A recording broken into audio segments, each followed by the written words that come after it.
saya dari PIAUD 6D. Saya akan mengumpulkan tugas UTS tentang konseling anak pada usia dini. Baiklah, saya akan menjelaskan terkaitnya melakukan konseling terhadap PAUD mulai umur dari 4 tahun sampai 6 tahun. Berikut ciri-ciri umur 4 sampai 6 tahun, yaitu yang pertama, mulai bisa mengungkapkan perasaan dengan kata-kata sederhana, sangat aktif secara fisik dan imajinatif. Ketiga, belajar melalui bermain dan interaksi sosial. Langkah-langkah konseling usia 4 sampai 6 tahun, yang pertama, bangun hubungan aman, yaitu raport. Dua, gunakan media bermain seperti boneka dan gambar. Terus ketiga, identitas masalah secara tidak langsung, yang dimana anak bercerita dan bermain peran. Keempat, validasi perasaan anak, yang dimana mengakui perasaan seperti sedih atau senang. Lima, melibatkan orang tua, seperti diskusi orang tua dan pertemuan orang tua. Keenam, ada pendekatan konsisten dan singkat, yaitu sesi tidak terlalu lama seperti 15 sampai 30 menit. Konseling anak usia dini bukan seperti konseling orang dewasa, yang dimana fokus pada emosi dan perilaku dasar, bukan solusi rasional seperti kesabaran, empati, dan kreativitas sangat dibutuhkan. Sekian dari menjelaskan sedikit tentang bagaimana konsep bimbingan konseling pada anak usia dini dan jelaskan teori atau materi tentang bimbingan konseling pada anak usia dini dan proses konseling pada anak usia dini.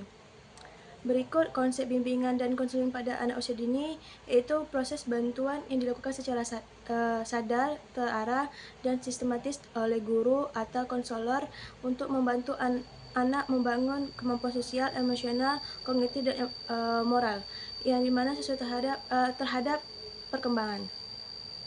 Tujuannya bukan menyelesaikan masalah besar, tapi membantu anak menyesuaikan diri dan mengembangkan potensi sejak dini.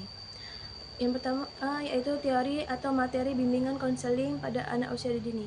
Beberapa teori yang relevan. Yang pertama, teori perkembangan Erikson menenangkan pentingnya membangun rasa percaya diri. Kedua, ada teori humanistik, yaitu Carl Rogers, yang dimana anak dipandang memiliki potensi positif.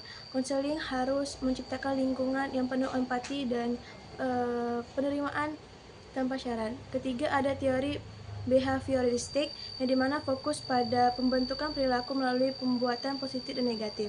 Materi itu sendiri bimbingan bisa meliputi yang pertama, mengenal emosi diri sendiri, berinteraksi dengan tema, mengenal aturan sederhana, dan mengembangkan kemandirian.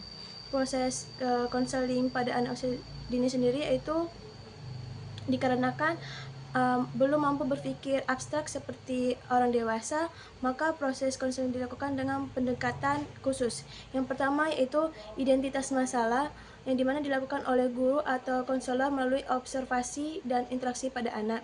Kedua, ada pendekatan bermain, yaitu play terapi, yang dimana konseling lebih efektif dilakukan lewat bermain, menggambar atau mendongeng, dan lain-lain.